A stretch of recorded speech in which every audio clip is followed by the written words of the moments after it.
Hey guys, welcome back to Mitza Creek Farm. I am Katie and we are a diversified farm in northern Wisconsin. And believe it or not, today is December 28th, I think. I'm not quite sure. It's after Christmas, it's before New Year's, and normally it does not look like this in northern Wisconsin this time of year. All the animals are a little spunky. Handsome. Because it's been so nice out. They are just loving this cool weather, but still warm enough that they can go running and zooming.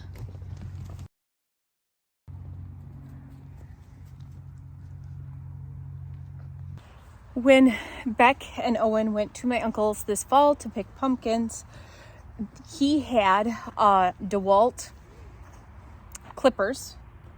And so Owen's parents got us one for Christmas after hearing Owen tell them how much I would love something like this. So this is a DeWalt cordless pruner, 1.5 inch, and it just takes the normal 20 volt DeWalt battery. I'm going to be able to use this for pumpkin season and Christmas tree season, and then whatever I need for like clipping for branches for goats and that kind of stuff throughout the spring and summer as well. All right, so this is what it looks like, and there are 2 safety triggers. This is gonna be hard to film. This one has to be pushed in order for that to go in, and then that will go like, that top one will be pushed. So it requires a full hand to run this. If I don't have either of those pushed, that goes in. This one can't be pushed in without that. And the reason is, well, let me put in the battery and I will show you.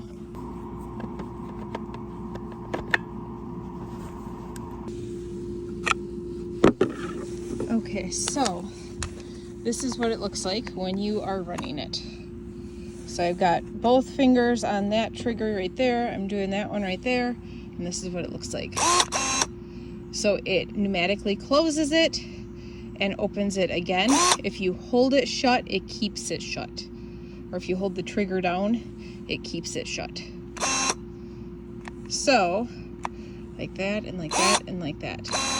So this will be awesome for cutting pumpkin vines. It is something that is kind of scary because it's made to go through branches and that kind of stuff. It's not a chain like a chainsaw. This very easily could chop somebody's finger off.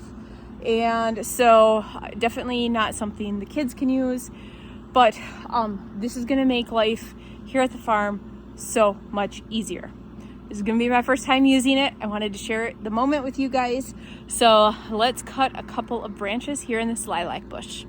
All right, so over here, this is actually a tree that is growing up, and it does not need to be here.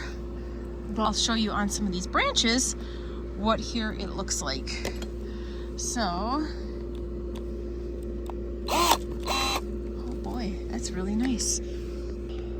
All right, here we go. Oh, and it has a light on the front of it. That's nice.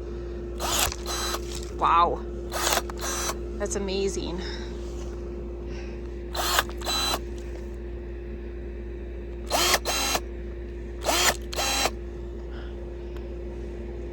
There's like no resistance or anything on there. Wow. I really like that. That is going to be so nice for harvesting boughs, for picking pumpkins. That's what Beck used my uncle's for. When they went down there, usually have big old loppers, and Beck used this, and he got everything gone through and cut super, super quick, and it wasn't killing his arms and back by doing it, because that's usually what happens when you're using the big loppers to cut the big pumpkin stems. So I'm gonna come back here because I'd love to get this area cleaned up. If we keep having no snow,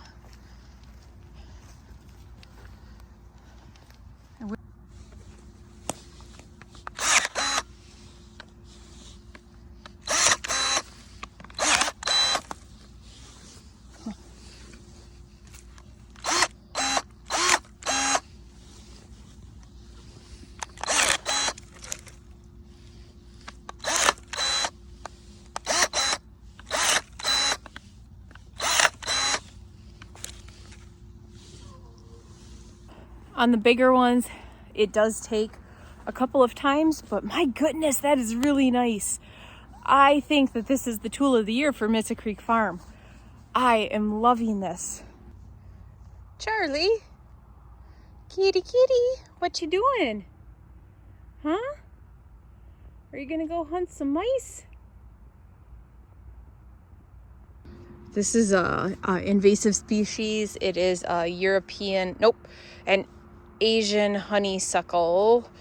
It's a honeysuckle of some sort. I don't remember what, but we have been really successful in having the goats heavily graze over in that area. That area was filled with them.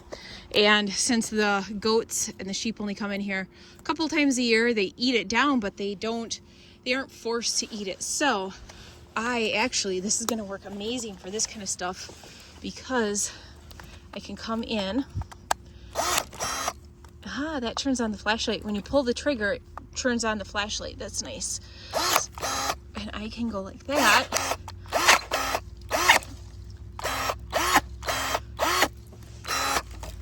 I didn't have it all the way in. There we go. So I can come in and I can get this all cut before they come in. And then they can eat any shoots that are left or that pop up.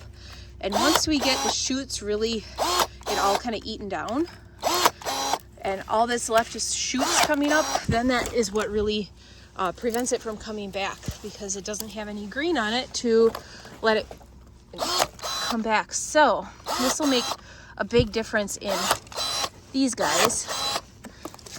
Get that foam out of there too while I'm here. In 3 minutes, I was able to take down that entire invasive bush. That is impressive.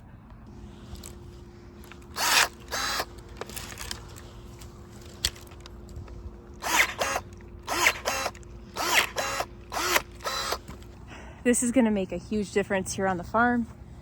I really want to get this area cleaned up, but my problem right now is that this is a windbreak, because this is the south side of our house and our main area, our zone 1, I like to call it, of the farm. So this gets used every day. This actually would be about zone 2, because we literally don't use this area, but we drive around here and we're in this area every day. Anyways, I really want to get this cleaned up and everything this year, but I need to plant replacement bushes for windbreaks, but I want them to be bushes that will be good for our area and our environment and would be beneficial, possibly fruiting, not quite sure. So I need to put a little bit of research into that. But now that I have a way to get these bushes out of here and stay ahead of the invasive ones, that is going to make a huge difference in being able to get stuff planted, because half the battle is getting the invasive stuff out before we can replant things. Well, I definitely think that this is going to be the tool of the year here on the farm. With that and my DeWalt chainsaw, things are going to be changing. That is it for today's video. Thanks for tuning in, and we will see you guys next time.